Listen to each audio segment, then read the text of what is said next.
this chapter.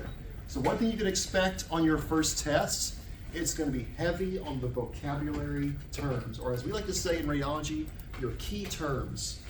Now, key terms are going to be essential to not only doing your job, but answering your questions correctly from here on out. What you'll see as you move forward with this program is that questions are not black and white. We require you to do what's called critical thinking skills. How do you figure out a critical thinking question? You learn to identify key terms. If I can recognize a key term and I know the definition to it, I can typically deduce what the right answer is. So these are what I would call essential to everything you're going to learn moving forward. All these terminologies are going to hit this chapter. You're going to see them come up again, again, and again. You must master these terms inside and out to be successful throughout your tenure here in the program. So, radiographers, we must possess a thorough knowledge of anatomy and, like I just said, our medical terminology, or as you'll hear us say often, our key terms. So that's what we're going to hit in chapter 2. It is a vocabulary heavy chapter, but do not take it for granted, even if you're very good at memorizing vocabulary. I'm going to say this over and over again, avoid just memorizing terms and questions. If all you can do is memorize, you will not be successful on your board exam, because nothing on your board exam is going to be exactly as we tell it to you. They're going to word it differently and expect you to apply it and think critically. So we're going to keep practicing as we move through all these semesters, critical thinking skills. So as you learn these terms, start thinking backwards, as I say, formulate your own questions. What would I ask if I was a teacher teaching this class? What kind of question would I create? If you can create your own questions with these vocabulary words, you're going to start mastering that terminology. It's this little secret study technique. It's called working backwards. Make your own questions. What would I ask if I was being a really evil professor? What kind of question would I come up with? Now, I'm not going to be an evil professor, but think about, have one of those long mustaches where you twirl the mustache. What's the most evil way I could ask this question? That way, you'll start thinking critically and critically. So what are we going to dive into? We're going to hit our definitions of terms, our body planes, such as sagittal, coronal, transverse, axial, and oblique. We're going to talk about our main body cavities, of which contain most of our internal organs. We're going to actually divide up the abdomen into different quadrants and sections. And we're going to start discussing some of our surface landmarks. These are important for palpation. When we talk about palpation on our patients, there are certain surface landmarks that are going to be key to every position that we practice throughout this career. And then we're going to hit the body habitus. Body habitus is basically, there's 4 categories, and it's about your actual body shape and size. And depending on that habitus, your organs will be in different locations within the body. For example, a very skinny person is going to have a stomach that falls very low. A larger person is going to have a stomach that is lying very high. We got to know the body habituses because we got to know where to line up our x-ray depending on where those organs lie within the body. So 3 very simple definitions here, guys. What we're going to be doing throughout this 2 years, we're going to study anatomy. What is anatomy? Well, it's more than just body parts. It's the term applied to the science, keyword science, of the structure of the body. Anatomy deals with the actual structure versus physiology. We all love our A&P classes in college. You can groan. It's not going to hurt my feelings.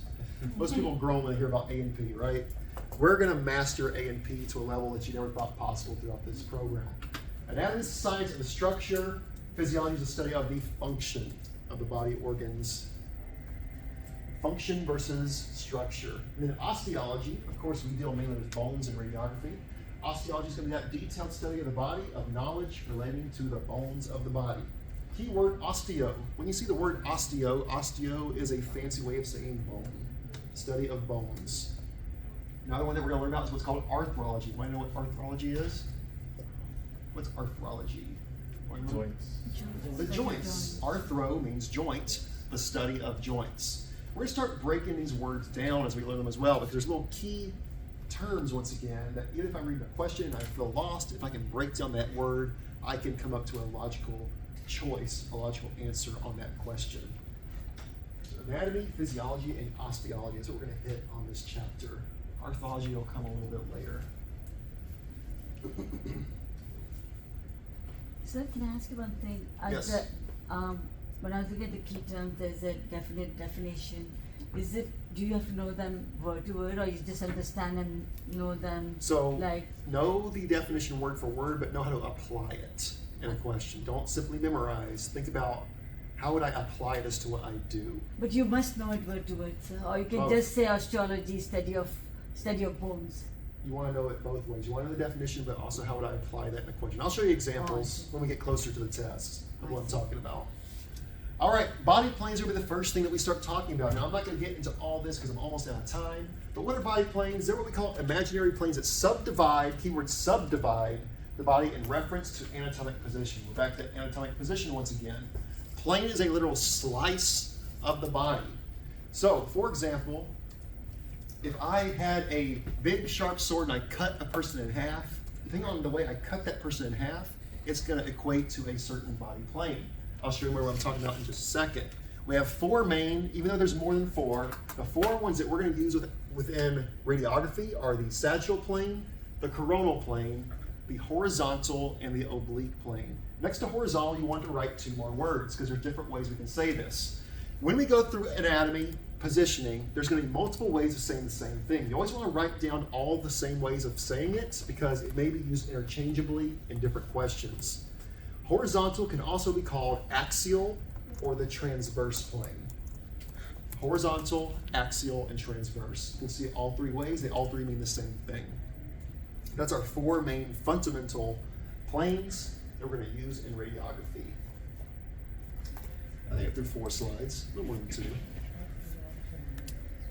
And coronal is the dorsal plane, right? Coronal? Not exactly. Not exactly.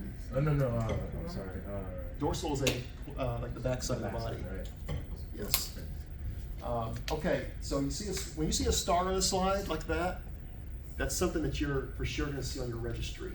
So you want to always put a star in your notes next to that as well. That's what I call our gold star questions that I've seen actually populate on the registry itself. What are the 2 words for horizontal? Horizontal, axial, and transverse. Cross-sectional, don't need to know that one. No. So when we come back on Wednesday, we'll start breaking these down individually. I'm going to show you some examples. We're going to start diving into these terms more specifically. Homework, read ahead, learn about the planes, start looking at those key terms, start looking at the positioning terminology, different landmarks of the body, so that it is fresh on your mind when we start talking about on Wednesday, because we're going to move through this quite fast. There's a lot of key terms to get through. Any questions on what I spoke about today? By the way, your homework, guys, make sure you do that entire chapter 1. That entire chapter 1 for your homework. I was told that some of you guys would like to see the correct answers before your test. I will consider that, and I'll let you know throughout the week how we'll do that. Make sure you have the right answers on that. Absolutely. And that test is next week. Right? Next week, correct. All right, guys. Well, it was a joy teaching you for the first day, even though it's a week late. We got some good times ahead of us.